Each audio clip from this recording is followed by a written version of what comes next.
You're listening to Blue Jays Nation Radio with Cam Lewis and Tyler Yaremchuk, a member of the Nation network of podcasts and delivered by DoorDash. Episode 104 of Blue Jays Nation Radio. Yaremchuk and Coombsy back with you for another episode of the pod. Not only brought to you by DoorDash, but also Montana's only a few weeks, about 3 weeks left, and all you can eat Rib Fest. Hashtag get Montana's messy. Am I right? You're very right. I'm feeling pretty Montana's messy. Again, as I said last time, look at the wild card race. That's really Montana's messy. It is. I'm going back to Montana's tomorrow, actually. For Again? Lunch. No, sorry, Wednesday for lunch. And that's going to cover you for the next 48-hour block. Yeah. You're going to have 22 pounds of ribs and you're going to be feeling really messy afterwards. But if you know what I mean? is the beauty of all you can eat ribs is you can eat enough food to last you 2 days and it's all you can eat. Anyways, let's get into things here. Again, the promo code for DoorDash is BJNPodDD, gets first time users 25% off and no delivery fees. Really solid weekend by the Toronto Blue Jays, taking 3 of 4 from the New York Yankees. If you would have told us that at the beginning of the series, we would have been thrilled by it. But still, they let that fourth one slip. Yeah. That was a winnable ball game, actually. It's really funny. It's really funny when you look at how much of a series' vibe comes down to how they play in that last game. You think about the Baltimore series and it's wow, the Orioles rolled into Toronto and took the first 2 games of the series. But then the Jays in their last game had a damn near perfect game from Ross Stripling in a huge 7th or 8th inning or whatever it was. And everyone was feeling great, but you had just lost 2 or 3 to the Orioles. And then you go into New York and you win 3 of the first 3 games in a row against the Yankees at Yankee Stadium. But you then lose the Sunday game and it leaves a sour taste in your mouth. So despite having objectively a better series against New York than against Baltimore, oddly, I feel less charged up now than I did after that Baltimore series. It's weird. Well, and especially because a 4-game sweep, if you would have finished that off, we would have been coming in here talking about a team that's 6 games back of the New York Yankees for the AL East. And it's okay, then with a month and a couple weeks, 6 weeks ago in the regular season, it'd be you can easily catch the Yankees by a game a week, so to speak, down the stretch. And now 8 games back just feels a little bit more daunting, even though, and this is a bit of an aside, life doesn't get easier for the New York Yankees right now. It's big that they got that win against the Jays because they have to play a 2-gamer with the Mets where they go DeGrom, Scherzer in those 2 games. They could very easily drop the next 2 games with how kind of shitty their bats have been, for lack of a better phrase, over the last few days. So the Yankees are not in the clear at all. The Jays get to go play a Red Sox team that, is playing decent ball right now. They're under 500 on the year. They've been awful against teams that are over 500, but they are 6-4 in their last 10. So my point is, still a chance here for the Jays to maybe gain a little bit more ground in the next 4 days on the Yankees. Yeah, I mean, it's possible. I think that's kind of where we're at right now. It's mid-late August and they're 8 games back. It's pretty unlikely, but it's not, in early July, the Yankees led the division by 15 and a half games. So given the way things were going at that time, it kind of looked like we'd be heading into September and the Yankees would be, 23 games up in the American League. And instead, they're only 8. So, given the way the Yankees are going and we saw it in that series, they do not look good. They're a team that doesn't look confident at all. The fans pretty clearly have had it. They're booing everything. They were booing Aaron Judge. I mean, of all the guys on the team not to be booing, they were, getting on that guy. So it's you can just tell the vibes around that team are absolutely terrible. So it wouldn't be entirely shocking to see them kind of continue to collapse into September, but I'm not banking on it. I still have my eyes on the top wildcard spot and hosting the 3-game wildcard series. That's the realistic goal. Yeah, and as it should be. You mentioned Aaron Judge. It is very surprising to hear the home crowd boo a guy who PointsBet has as the minus 550 favorite to win the American League MVP. He's having just an incredible season. The other interesting thing from a Yankees perspective was Aaron Boone's reaction after that one loss, banging his fist on the table in his press conference. This is just me seeing that and kind of going, ooh, that feels like a manager who doesn't have a great grip on things right now.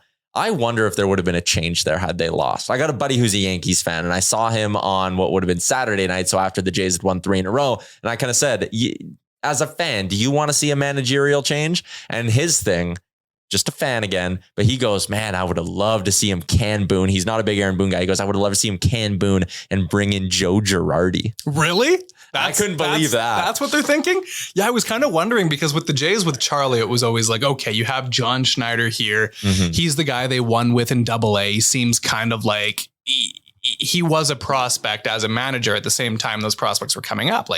Blue Jays top prospect as a manager, John Schneider, and it seemed inevitable. But when you're New York, it's like, I don't know if there's a guy they have in AAA or a bench coach or someone who can immediately come in and replace Boone. So Girardi is really the one. His thinking was in a lot of spots, Girardi has come in and won quickly when taking over a group. Okay. So the idea would be, history with the organization. And obviously, used to the media scene there and everything. Like if you want a calming voice who isn't going to panic under the pressure of New York and has a history of winning quickly, you would make that swap. But I kind of look at that and I go, that seems like a panic move to me. It seems like a panic move. It's August 22nd. You're first place in your division. Yeah. You don't do that. I don't think. No, that's not normal. Like even if you had lost all 4 to the Jays, I don't think we would have been sitting here talking about Boone getting fired on a Monday morning. No, I don't see them bringing in somebody in late August and having that turn the tides. Like part of New York's issues is their pitchers are burning out. Yeah. Giancarlo Stanton's injured. It's like, what is a new manager going to do? Like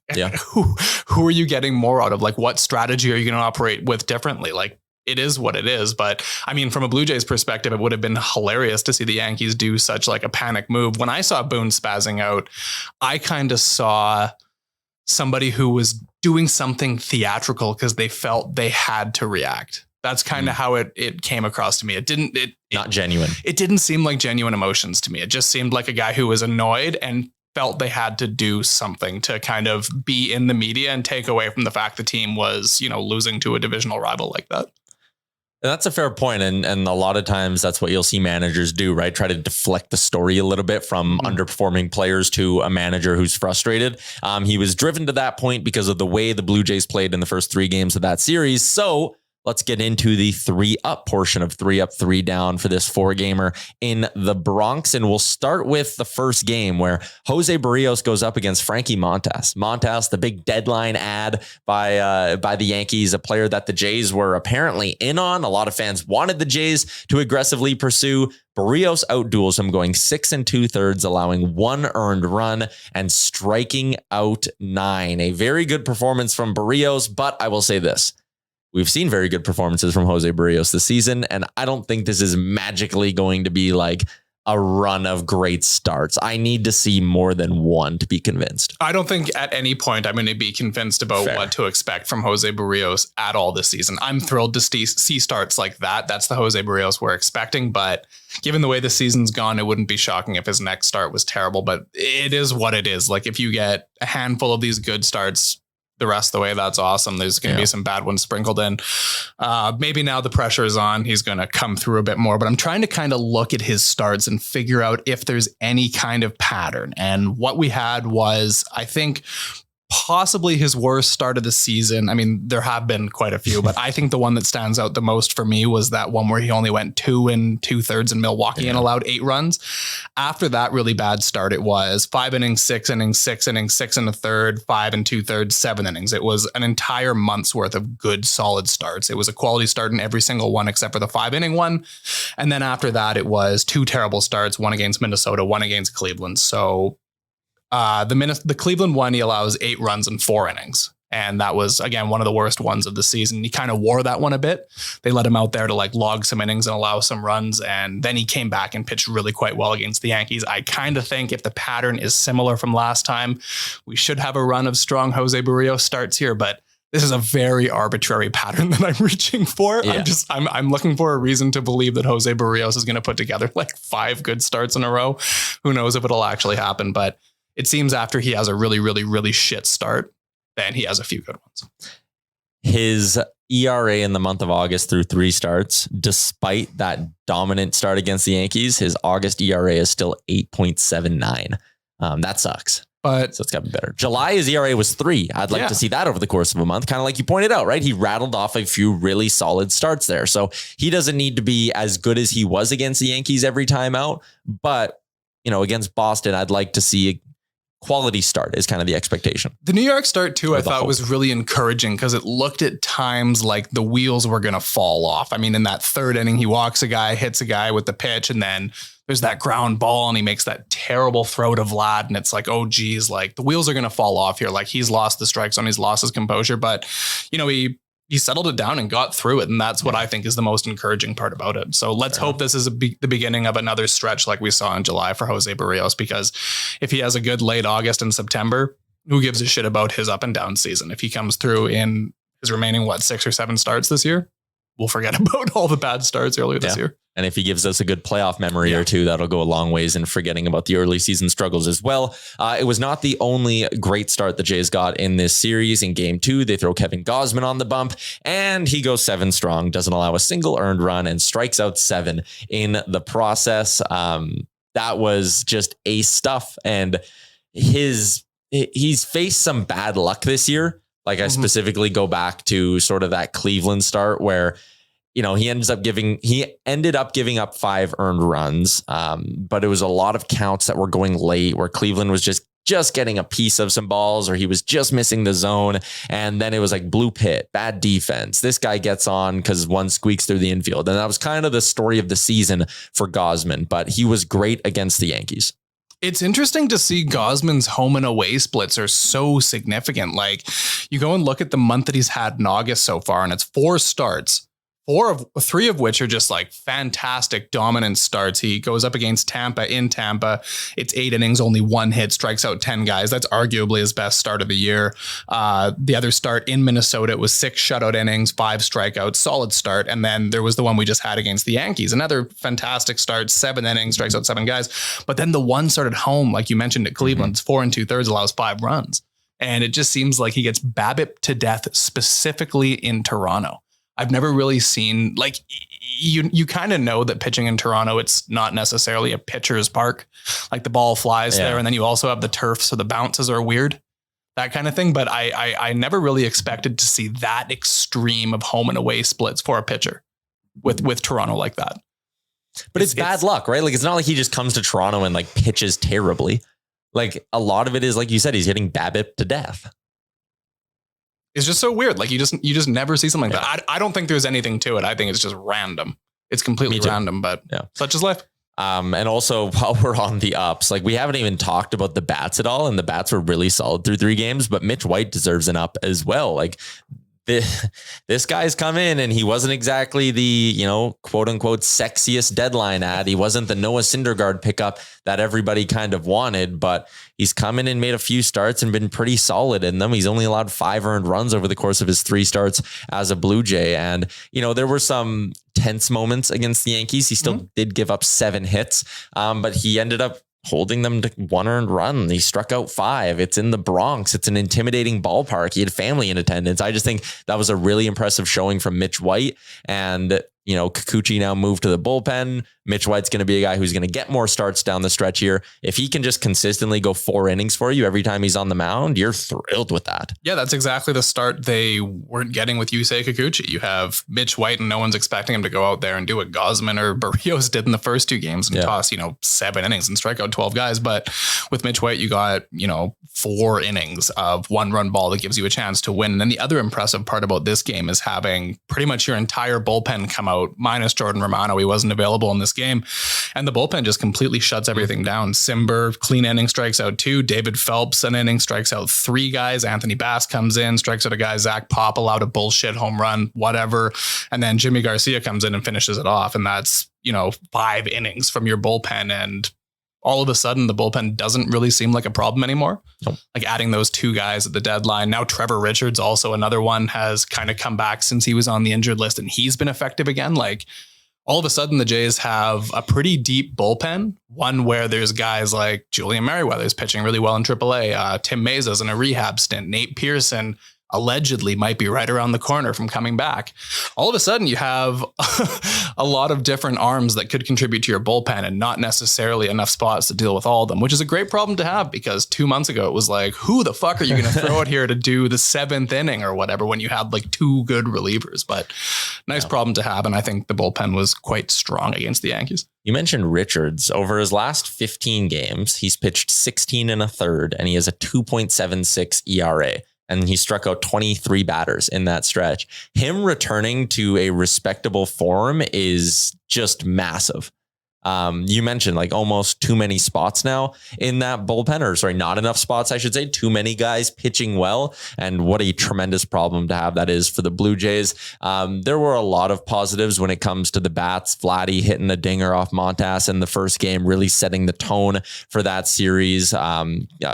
Chapman hit a big dinger as well in the game that they won 5-2, kind of giving the Jays a little bit of insurance. Teo hits a big dinger as well. That was all good. George Springer did not play a lot in this series, but he goes 5 for 5. Just tremendous stuff. Like when they need him playing, they need him healthy. I understand why they're being cautious and all that stuff. And there's been some bad luck with the ball that he hit off himself, but a great series again from Springer, even in limited action. Yeah, it was kind of funny because I think we talked about this in the last podcast after he came up with that big hit in the final game in the Orioles series. It was like, okay, now what we need is for George Springer to carry this momentum into New York and lead things off. And lo and behold, in his first at bat, he gets on base and he goes 5 for 5 the entire game. And then unfortunately he's out with the injury for the next couple of games, but then he pinch hits on Sunday and again he hit. So I think he's 7 for his last 7 at bats, if I'm correct. Yeah, it was 6 for 6 in the Yankees series. It was fantastic to see a major catalyst. It's just a damn shame that there's another weird nagging injury that's keeping him out of the lineup. It's bizarre how bad of luck the Jays have had with guys getting hit by pitches or pitchers getting hit by comebackers. Yeah. Like Alek Manoah, I think, has now been hit twice. Kevin Gausman got hit once, and that was right before the Seattle series. And I think that was a pretty key reason why that series was a mess, is because they lost the Gausman start in that series and had to do the Casey Lawrence start. And then Springer's been hit by the ball multiple times and he's had issues. It's a confoundingly bad luck for the team. But as with Springer is you kind of take what you get. Like if he has to miss 2 or 3 games there, that kind of sucks, but you'd rather have him have that healthy September. They need that so badly. How about John Schneider finding a way to get him into the plate in that last awesome. game? So if you missed it, what happened was they take Espinal out of the game. They throw Biggio in to get the lefty on righty matchup. As soon as Biggio is announced in the game, the Yankees pull the pitcher. They bring in a righty. As soon as they bring in a righty, Schneider pulls Biggio out and goes with Springer. So they get the matchup they wanted with the lefty on righty with Springer. It just took a little bit of dancing to get there, but some great managerial work from John Schneider. That was masterclass from Schneider. And that's why it's kind of unfortunate that the Jays didn't win that Sunday game, is because it looked like they had a really good rally going. And then Jackie Bradley Jr. comes up and draws the bases loaded walk. And it's like, geez, Bradley Zimmer never would have been able to have such an at bat. And then it was unfortunate Gurriel and Vladdy couldn't, drive in the runs when they had the chance. Then Adam Simber ultimately blows the lead. But that was really good stuff from John Schneider. It was, you could kind of feel like as soon as Espinal was pulled from the game, it was like, this feels like something. It feels like they're trying to do something kind of 3D chess-like. I don't really think that the goal here is to have Kevin Biggio come in and bat against a fireball reliever. So I was kind of surprised that the Yankees pulled Jonathan Loaizaga out to put in a lefty just to face Biggio, because let's be honest, if you have a fireball throwing righty, you can probably just pitch to Biggio. But I guess that's why Yankees fans all want their manager gone. Yeah. Potentially. That ties into our first down from this series. And we touched on it off the jump, but just letting that one slip when you had so many chances, right? Like 7 guys left on base. You have the bases loaded for Gurriel and Vladdy, 2 guys who have just been hitting the ball so well over the last month, pretty much. For Gurriel, it's been all season. His batting average, because he went 0 for 4 in that game, is finally back below 300. He's batting 299 on the year. They really let one slip there. Like that was a chance to make a statement, 4 straight at Yankee Stadium, and you just didn't quite get the big hit when you needed it. It's a frustrating way to close it out. Yeah, that to me felt like that was Vladdy's the biggest at bat of his season. I don't know if I'd call it the biggest at bat of his career just yet. I think some people were saying that on Twitter, but that at bat in the 4th game of the Yankees series was definitely his biggest one of the season, and unfortunately didn't come through. There's something to look at here with the Jays, is they haven't been quite as clutch in the 8th and 9th innings as they were last year. Yep. Maybe they weren't so clutch last year, but I remember them pulling off kind of like more of these late game comebacks than they have this year. Vladdy's been one guy who in the later innings really seems to struggle. It really seems like when he comes up in these situations, the ball always winds up on the ground and it's 2019 Vladdy all over again. I'm not really sure if there's anything to that or if it's just random, but something to keep an eye on through September. That is interesting, because sometimes I think the idea of being quote unquote clutch is like a little bit overblown. Yeah, it can be a lot of luck. It can be a lot of matchups, getting, the right matchup at the right time kind of thing. But then you go and you watch what a guy like George Springer just seems to consistently do when the game's on the line. And he's always coming through for this team time and time again. And like you said, Vladdy seems to slip into 2019 mode where he just hits the ball on the ground when it's a big moment. And I do wonder how much of that is maybe Vladdy still, as much as we recognize him as a superstar in the game, just being a young hitter who gets up there. You see the bases loaded. You're at Yankee Stadium. You're fully aware of what is on the line, and you just kind of lose your routine a little bit. You slip back into a 2019 form where you're just relying on, you're forgetting your adjustments, right? The things that you need to be doing, and you slip back into an older form of yourself. But yeah, there's no doubt that they had the chance right there to do it. That would have been coming up with a huge inning there and winning that game, say 6-2 or 6-3 or whatever, would have been like an absolute kick to the nuts of the Yankees. Only coming out of that with only a 6-game lead in your division after you'd been up by so much, getting swept at home 4 games would have been devastating, but kind of let them off the hook a little bit there, which is unfortunate, but all in all, very good weekend. Springer injury, letting one slip away Sunday. The third down, we're reaching a little for this one, but it was a great moment that we need to talk about. And that's Gerrit Cole freaking the hell out on Alek Manoah when he plunked Aaron Judge, because obviously the Blue Jays ace in a tight 1-run game where he was grinding his way through that start, I think is a fair way to put it. He ended up going 6 innings. He only gave up the 1 earned run.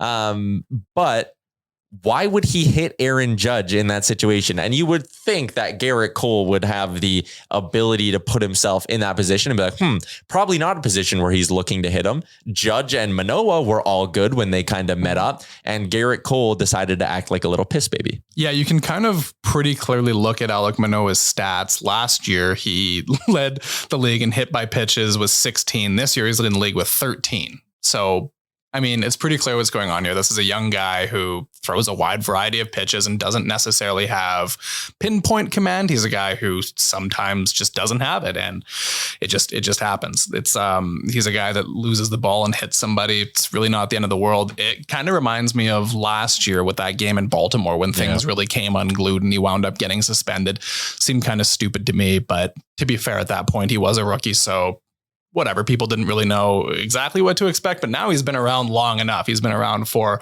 like the full season go around. You know that his command is kind of So I don't know where this spaz comes from, or if Cole was projecting because he had a mediocre start the night before. I don't know, but it just seems like a whole bunch of bullshit to me. I really, really, really doubt that if there was a brawl that Gerrit Cole would be one of the guys out there throwing punches. Someone said it on Twitter, but they're like, he'd be the guy who'd run out there and then ask to be held back, right? And do that tough guy thing. Alek Manoah's quote was amazing, as most are from Manoah. I love the way he is in the media. He goes, if Gerrit wants to do something, he can walk past the Audi sign next time, which is the logo painted in front of the Yankees dugout. So very well played by Manoah. Yeah, it is. He's Alek Manoah has done a fantastic job of making himself an enemy in New York, which I think is fun. I do quite enjoy that. From his first career start there, all he's done is really own the Yankees in that park, which is awesome. Yeah, it's great. It's nice having a guy that just goes in there and more often than not dominates, and someone who now seems to be getting under the skin of their players, their fans. That is a positive. That's what we like to see from the big man. That's his energy.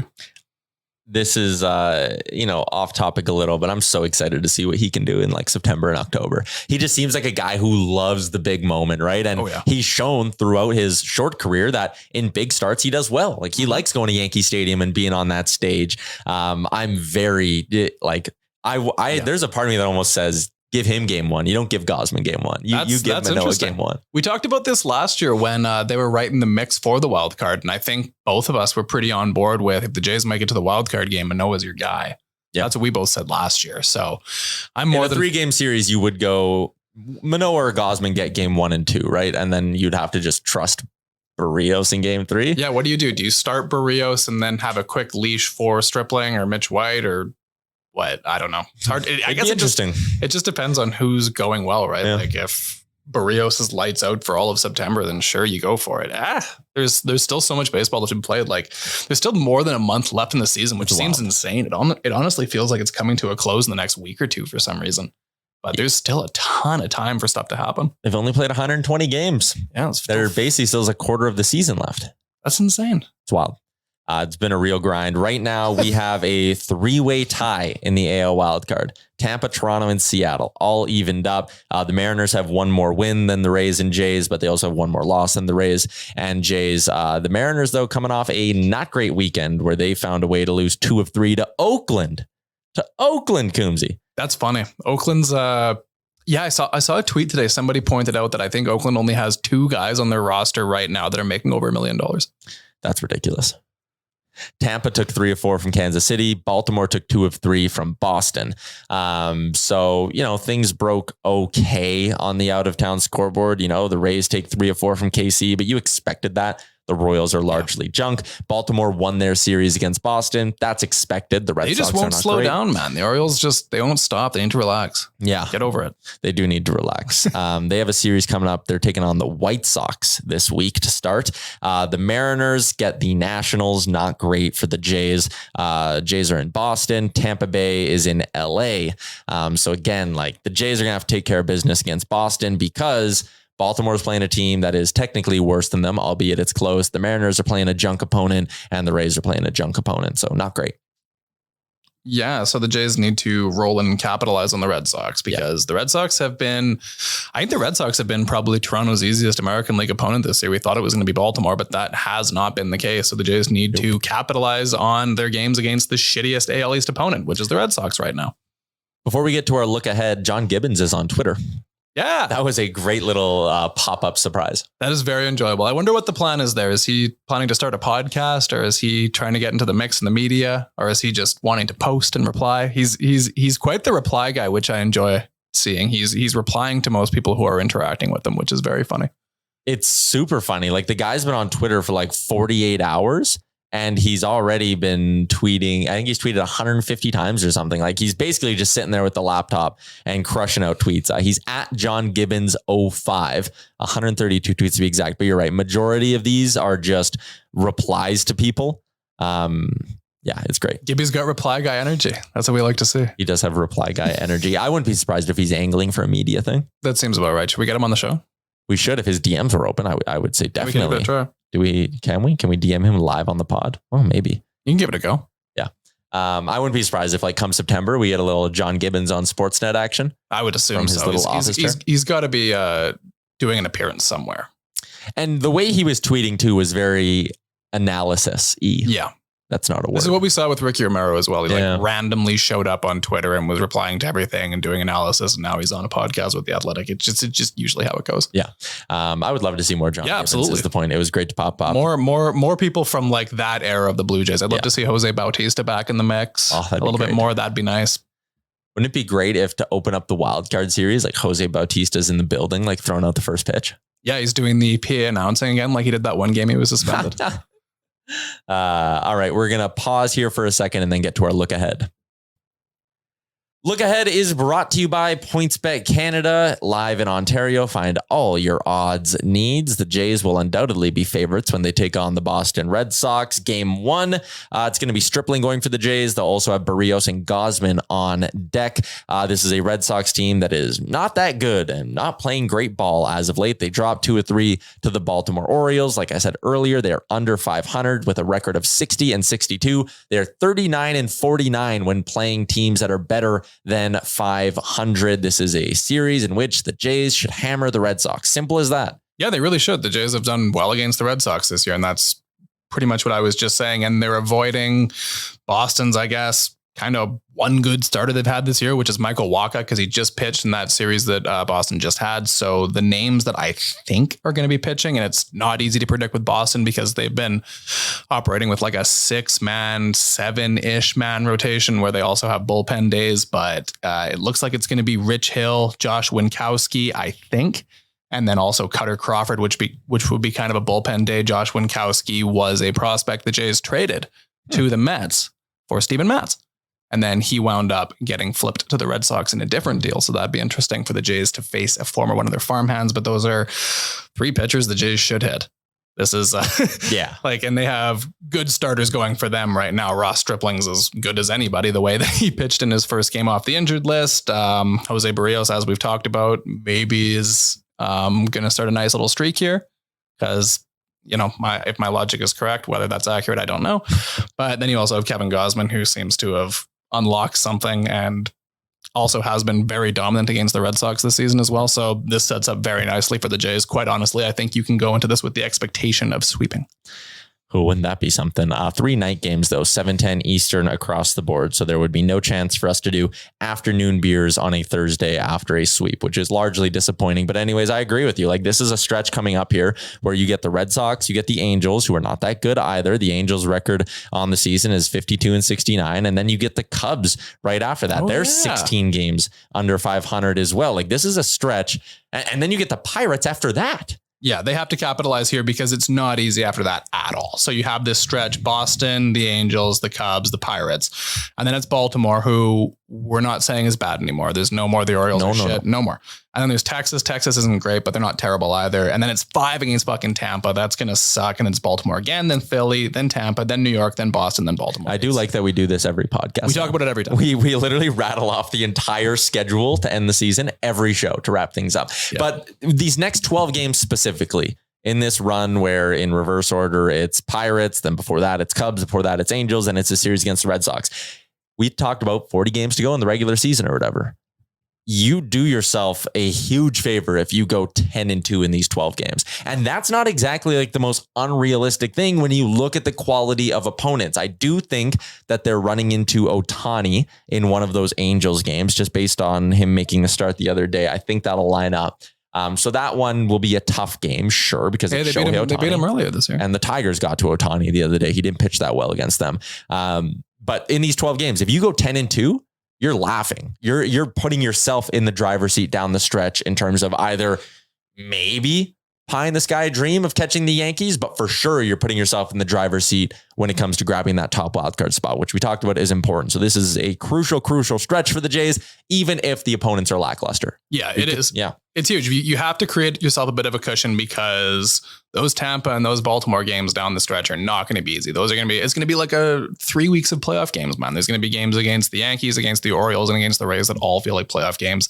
It's going to be taxing on you. Yeah, it's going to be intense. So high pressure ball. They have to capitalize. There aren't that many weak teams left. Capitalize on your weak teams. Mm-hmm. So many times this season, the Jays have had a part of the schedule where like, oh yeah, here it is. Here they're going to go and win 8 games in a row, and then they, go and lose 2 of 3 to Oakland and then get swept by Seattle.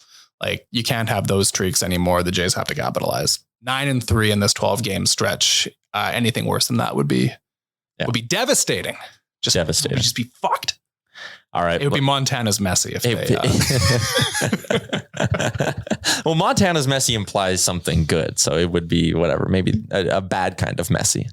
Like getting Montana's Messi is like, you're covered in barbecue sauce. You ate a good meal. So the Jays are going to get Montana's Messi and they're going to rattle off 12 games in a row. And that's what it means. That's what we like to hear. Messy. Shout out to our friends at DoorDash and at PointsBet Canada as well. And of course, Montana's All You Can Eat Ribfest on until September 12th. That's going to do it for episode 104 of BGN Radio. Enjoy the series against the Red Sox. Best wishes. Thanks for tuning in to Blue Jays Nation Radio, a member of the Nation Network of podcasts and delivered by DoorDash. Don't forget to like and subscribe wherever you get your podcasts from to never miss an episode.